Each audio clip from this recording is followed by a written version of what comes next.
on edge. Alright guys, welcome back to the channel. I hope everyone is doing well. Thanks a lot for tuning in as always. I really appreciate it. Shout out to all the subscribers and gratitude to anyone new. Welcome along.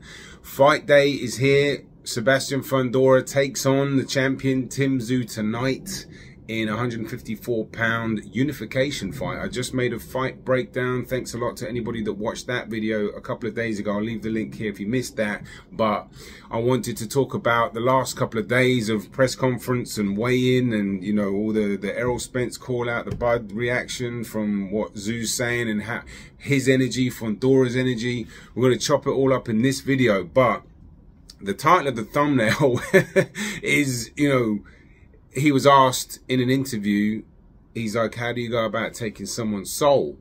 How do you go about taking a fighter's soul? Do something, cause pain and grief in their life, especially in that ring. Do you enjoy that? Love it. Inflicting it? That's what I live for. And he's like, first of all, he looks sadistic as anything. I love it. He looks a bit psychotic. Oh my God.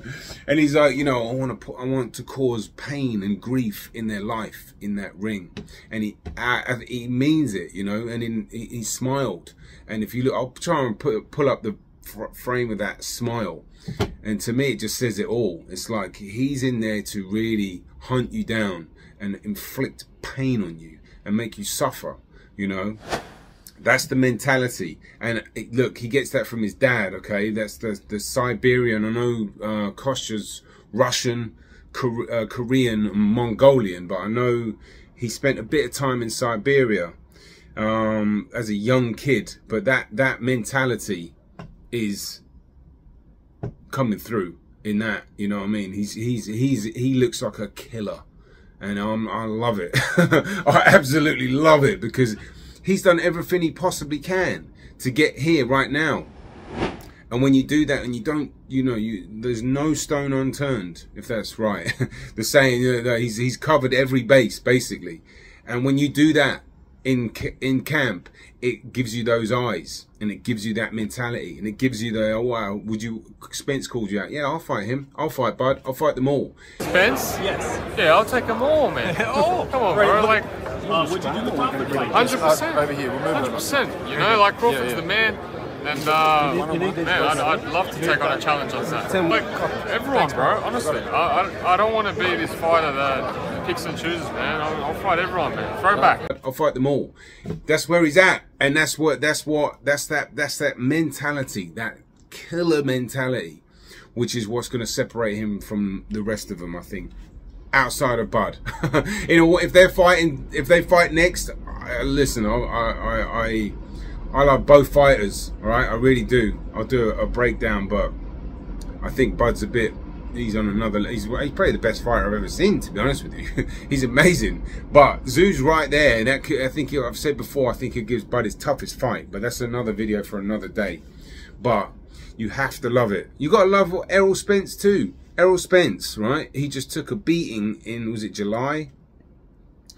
Massively one-sided beating. And now he's moving up and he's calling out the biggest dog in that division. Most dangerous, probably, and biggest challenge outside of a Bud rematch at Tim Tszyu. And Errol's just like, yeah, I'll fight the winner. And you gotta look, this is what I live for boxing, you know, this is what it's about, when you get the two guys that really want to go at it at the top of their game.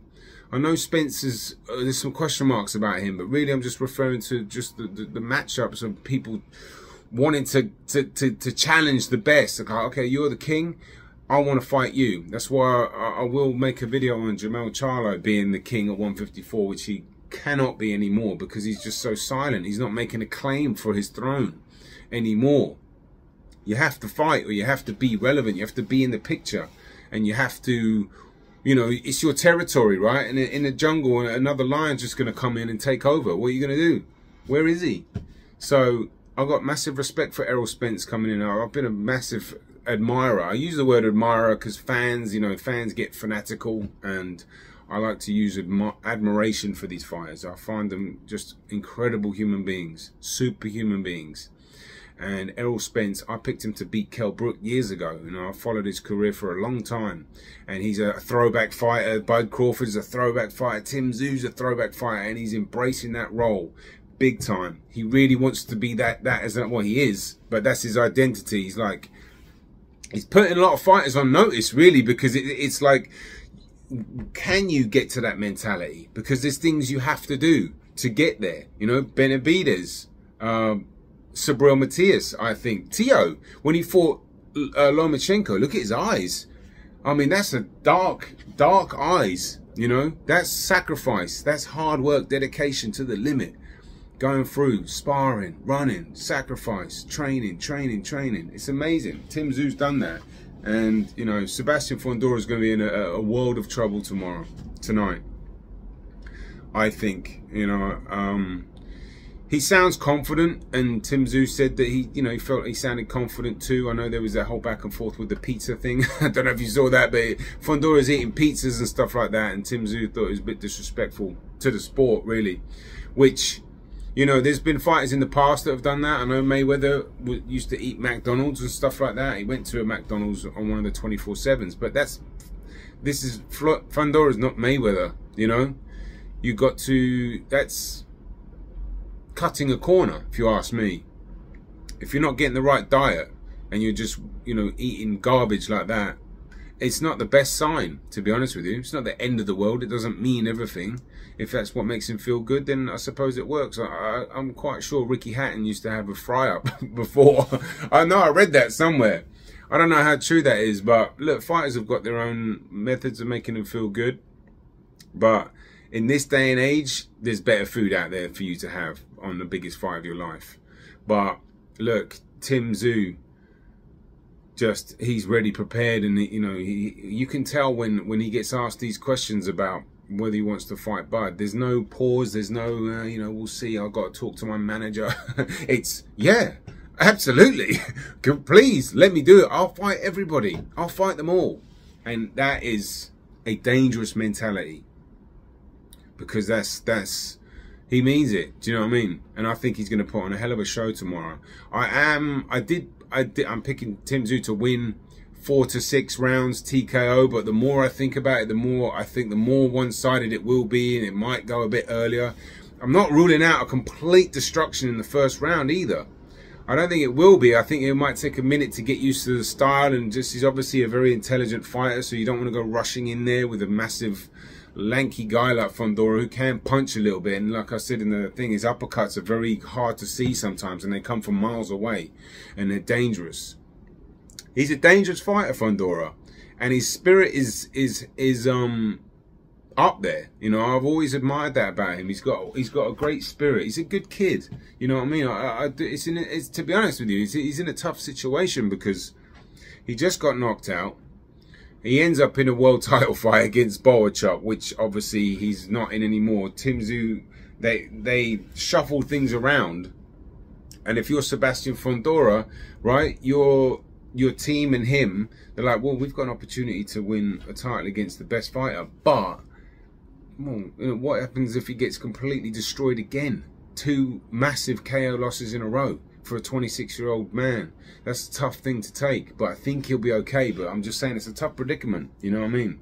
But I admire the fact he's taking the fight, you know, and that disparity, that height disparity with the weigh-in, they were saying that that is the largest height difference for a title fight outside of the heavyweight. I think I got that right. Something like that. It's a massive disparity, and you can obviously see. So, but as I said in the fight breakdown, that overhand right is definitely there for Tim Tszyu, but the inside work, one thing Tim Tszyu does really well, which I did, there was a little clip of it against Jeff Horn on that fight breakdown. Tim Tszyu is very good at giving himself room on the inside and then ripping these shots to the body, right? So I can expect him, if he's on Fundora's chest, watch for that elbow to come in here. It doesn't really go in the face. You can get it and put it in someone's guard, right? And get your shots underneath. He's really good at whipping that, and he's physically so strong. Tim Tszyu's physically strong, and he's going to be able to whip those shots in. And I don't know if you noticed too, someone actually mentioned this in the that interview, some guy to the left is like, your body's looking a little tighter, something like that. And if you look at it, his abs are showing a little bit more. He's got a bit more tightness on his arms. That's training camp, man. His body's developing even more. He's getting even stronger.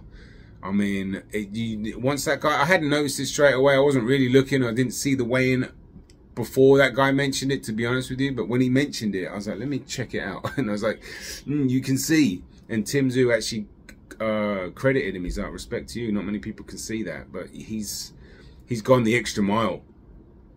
He is on a mission. And he is unstoppable at this moment in his mind. And that's a powerful, dangerous fighter. Because he wants to smoke from everybody. And, you know, Fondora's in a really tough situation because he was alluding to, like, they interviewed him and he said something about, you know, he was boxing a bit, working on his jab in the, I think it was the Ocampo fight or something like that. And he kind of alluded that, but the thing is, you can't, he's not, I talked about this in the fight breakdown, he's not going to be able to keep that up. It's not his DNA. And his DNA is, he's too tough for his own good. He can't help himself. And he doesn't really know how to defend himself properly. He makes so many mistakes. He drops his hands a lot. He switches off a lot. His concentration drops. You know, in that Lubin fight, he got caught with the same punch twice in the first 30 seconds. You know, so I do think that those mistakes will be capitalized on. And I think Tszyu, I might even push it to like between 3 and 5. I don't think his fight will go past 6. And it could end quite early. But I think 3 or 5 rounds,